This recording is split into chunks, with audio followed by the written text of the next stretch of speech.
Cassidy Flynn's hands were trembling, but it wasn't the cold that caused it.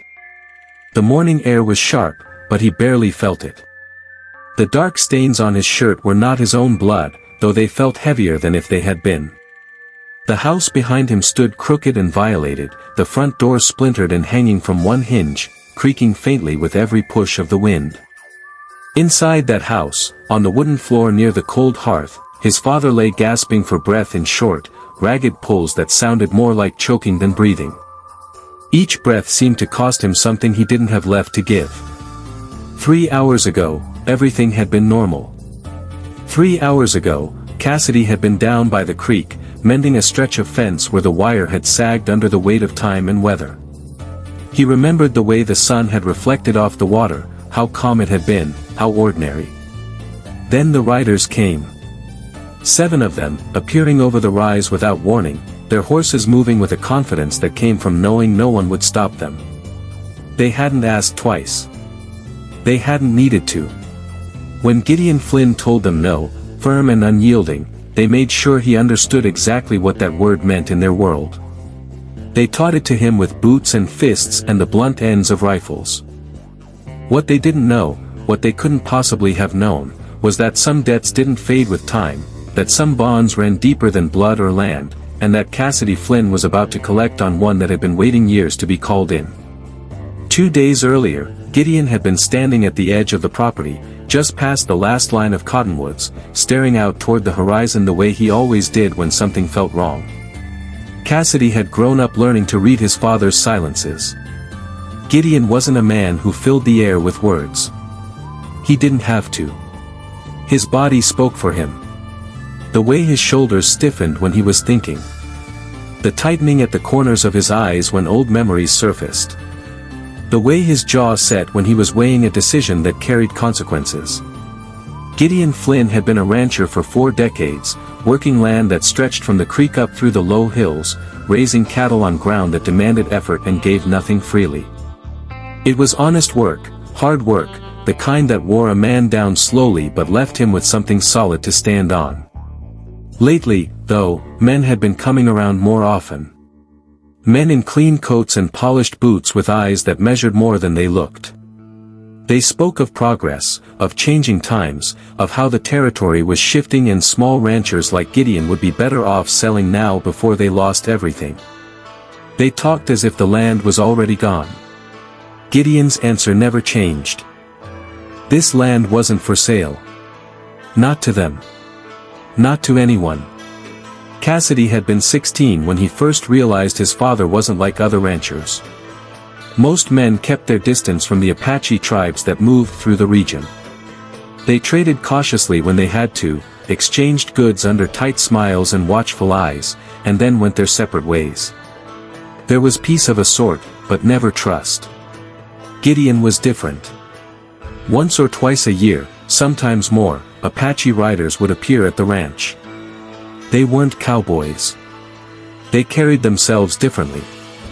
They would sit with Gideon for hours, sharing food, speaking quietly in a language Cassidy didn't understand. Cassidy never caught the words, but he always understood the tone. He saw the way those warriors looked at his father, not with suspicion or calculation, but with respect. The kind of respect reserved for men whose stories were already written. When the riders came that morning, Cassidy had been working near the creek, close enough to hear the sound of hooves but too far to do anything about it. He heard his father's voice first, steady and calm. Then he heard other voices, sharper, edged with mockery. Then came the sound that froze his blood. The dull, sickening impact of wood against bone, followed by his father's grunt of pain. Cassidy dropped his tools and ran. By the time he reached the house, it was already over. There were too many of them. One man with a scar slashed across his cheek grabbed Cassidy by the collar and threw him hard to the ground. Another laughed like it was a joke worth savoring. Their leader, a man with pale, emotionless eyes and a neatly trimmed beard, stood over Gideon, who was on his knees, blood spilling from his mouth into the dirt. The man spoke slowly, carefully, as if explaining a simple lesson to a stubborn child. Gideon had 1 week to change his mind. 1 week to sign the papers and make things easy. If he didn't, they would return and finish what they had started. Then they mounted their horses and rode away, leaving Cassidy in the dust beside his father. Gideon's breathing was shallow and uneven. Cassidy dragged him inside, leaving streaks of blood across the floor as he pulled him toward the fireplace. He didn't know what else to do. He had no medicine, no training, only fear and desperation. When his father finally opened his eyes and looked at him, Cassidy saw something that terrified him more than the blood or the broken body. He saw resignation. Gideon believed this was the end. But Cassidy remembered the Apache warriors. He remembered the way they treated his father, the quiet reverence in their eyes. And he remembered something Gideon had told him years ago, one night by the fire after too much whiskey loosened memories long buried. A story about a boy caught in a sudden flood, swept away by rising spring waters. A boy Gideon had pulled from the torrent and carried back to his people, refusing to let go even as the current tried to take them both. That boy had grown into a leader. Cassidy stood up, his decision settling into him like iron. Gideon tried to speak, tried to stop him, but Cassidy was already moving. He saddled his horse with shaking hands, stuffed dried meat and water into his saddlebags, and turned toward the hills. The Apache camp lay 2 days' ride northeast, through territory most men avoided even in groups. Cassidy didn't look back until he reached the edge of the yard. His father's broken form was barely visible through the doorway. Then he turned and rode. What he didn't know was that the men who beat his father were already planning their return. And what they didn't know was that Cassidy Flynn was riding to bring back something they couldn't threaten, couldn't buy, and couldn't survive. The first night on the trail, Cassidy didn't sleep. Every time he closed his eyes, he saw his father's face, felt the helplessness all over again. He pushed his horse harder than he should have, knowing every hour mattered. Gideon needed help, but more than that, he needed protection. The only way to save him was to make sure those men never came back. As Cassidy rode, the land shifted beneath him, grasslands giving way to stone and narrow passages that pressed in like a warning. This was land settlers whispered about. Cassidy remembered it, though. He'd been here before, riding beside his father, learning landmarks that most men never noticed. By the second morning, his water was nearly gone and his horse was spent, but he kept going. When he finally saw smoke rising thin and careful behind a ridge, his heart began to pound. He slowed, raised his hand, and waited, remembering his father's lessons. When the warrior appeared, silent as a shadow, Cassidy held his ground. He said the only name that mattered. Naten. The warrior's eyes changed. He gestured, and Cassidy followed. The camp opened before him, alive with motion and purpose.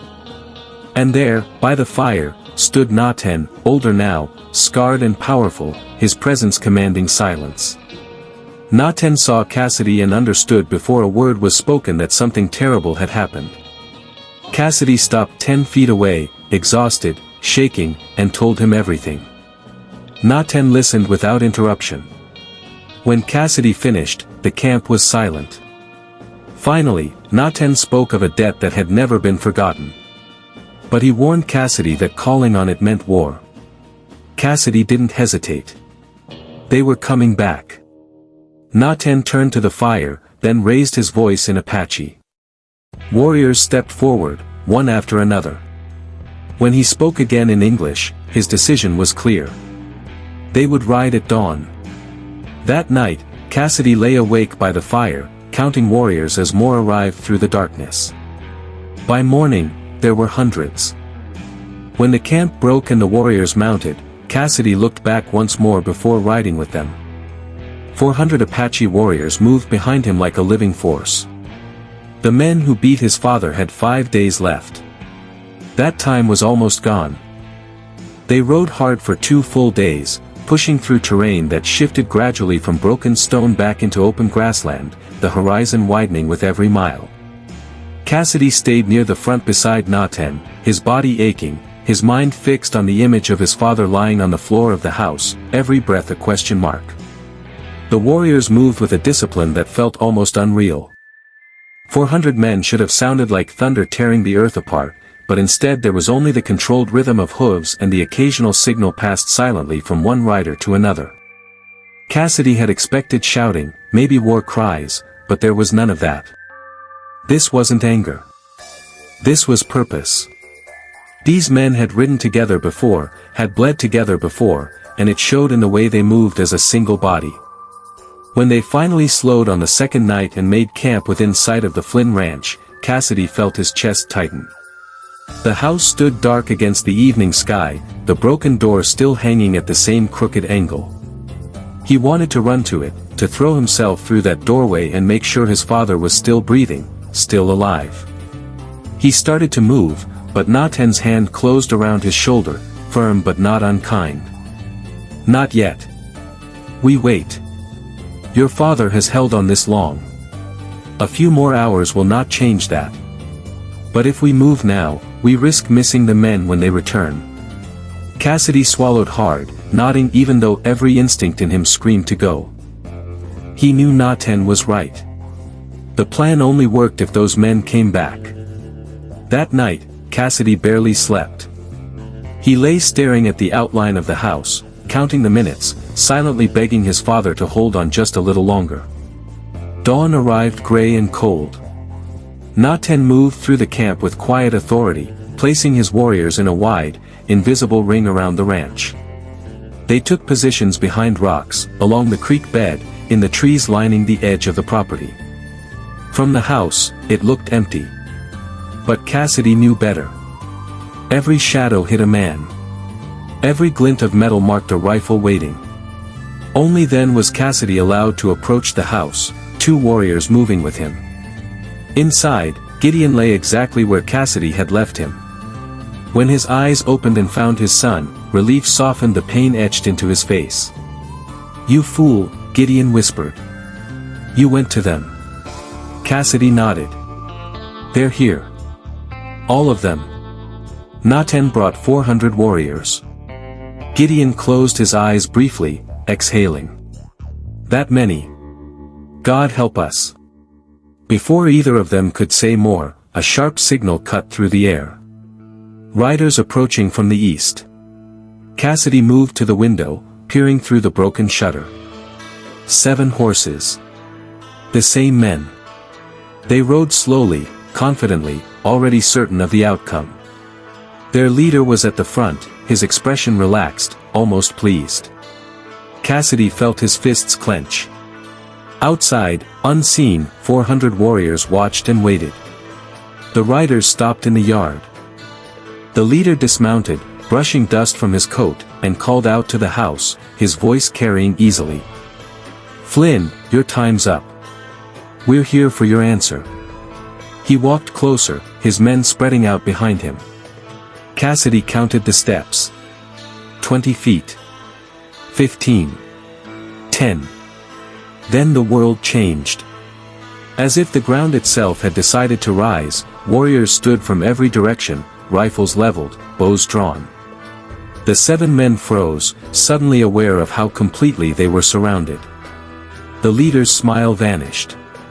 His hand twitched toward his pistol, then stopped when he understood how useless it would be. Naten stepped forward, his presence filling the space. "You beat an old man. You threatened his life. You thought he stood alone." The leader tried to speak, to assert control, but the words rang hollow. Naten reminded him of the debt owed, of honor the man could not understand. When one of the riders moved too quickly, arrows struck the dirt at his feet, precise and final in their warning. Cassidy stepped out of the house then, his father's rifle in his hands. The leader looked at him, recognition dawning. The boy had done this. One last attempt at dominance fell flat. Naten's answer was absolute. "You leave now. You never return. If you do, you die." Fear finally broke through the leader's composure. He ordered his men to mount. The circle opened, and the 7 riders fled, disappearing into the distance. The danger, for now, was gone. But Cassidy knew men like that remembered humiliation. Naten's warriors remained for 3 days, setting up camp around the ranch. It was protection, but also a message. Anyone who passed would understand the land was guarded. Inside the house, Apache women tended to Gideon with careful hands and knowledge earned over generations. His breathing steadied. Each day he grew stronger. By the 3rd day, he could sit up and speak clearly. "You took a risk," Gideon told Cassidy. "Riding to them alone." Cassidy shrugged. "I didn't have a choice." Gideon looked toward Naten outside. "We're bound to them now. This wasn't just one man saving a child. This was a tribe standing with us. That kind of debt changes things." Before Cassidy could respond, a whistle sounded. A single rider approached, hands visible, a white cloth tied to his saddle. It was one of the men who had ridden with Briggs, young and terrified. He delivered his message quickly. Briggs was leaving the territory. The man who wanted the land was dead. There was no reason to stay. Naten listened, expression unreadable, then warned the rider of the consequences of any lie. The rider fled. Inside, Gideon met Cassidy's eyes. "The immediate threat is over," he said. "But what you did changed everything. We can never break faith with them now." Cassidy nodded, understanding settling deep. That night, as fires burned around the ranch, Cassidy stood watching, feeling something new. Responsibility. Legacy. The weight of choices that echoed far beyond a single moment. On the 4th morning, Naten announced they would ride at dawn the following day. The danger had passed, at least for now, and the warriors needed to return to their own lands, their families, and their obligations. Gideon was strong enough to stand by then, able to walk short distances without assistance, though every movement still carried pain. Cassidy felt an unexpected hollowness at the thought of the camp leaving. For 3 days, the ranch had been surrounded by strength and certainty. When the warriors rode away, the land would feel exposed again, even if the threat had been driven off. That evening, as the sun sank low and painted the hills in gold and red, Naten found Cassidy by the corral, tending to the horses with quiet focus. The Apache leader watched him for a long moment before speaking. "Your father taught you well," he said. "I see it in how you work, how you move." Cassidy looked up, surprised. "He taught me everything." "More than ranching," Naten replied. "He taught you about honor, about debts. Most men your age would not have ridden into our territory alone. Most would not have known to come at all." Cassidy admitted he had been desperate.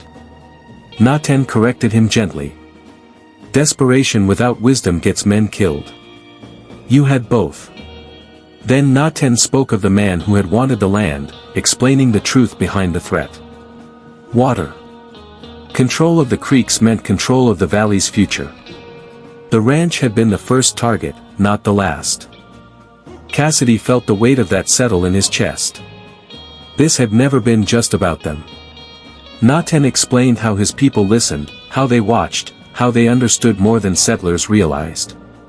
When he finished, he told Cassidy that even when the warriors left, the protection would remain in memory and reputation. Stories would spread. Men would think twice. Cassidy wanted to thank him, but the words felt inadequate. Naten placed a hand on his shoulder and walked away. Inside, Gideon listened as Cassidy repeated the conversation. His father wasn't surprised. "Land like this always draws dangerous men," he said. "But now you've taken on a responsibility. Being worthy of that trust matters." That night, the campfires burned low. On the final morning, Cassidy and Gideon stood together as the warriors prepared to leave. Gideon, despite the pain, insisted on standing. He and Naten clasped forearms in silence. Then Naten turned to Cassidy and removed a small, smooth stone from his pouch, marked with a single carved line. It had belonged to his son, the boy Gideon had saved. He pressed it into Cassidy's palm and spoke of courage, of fear faced and mastered.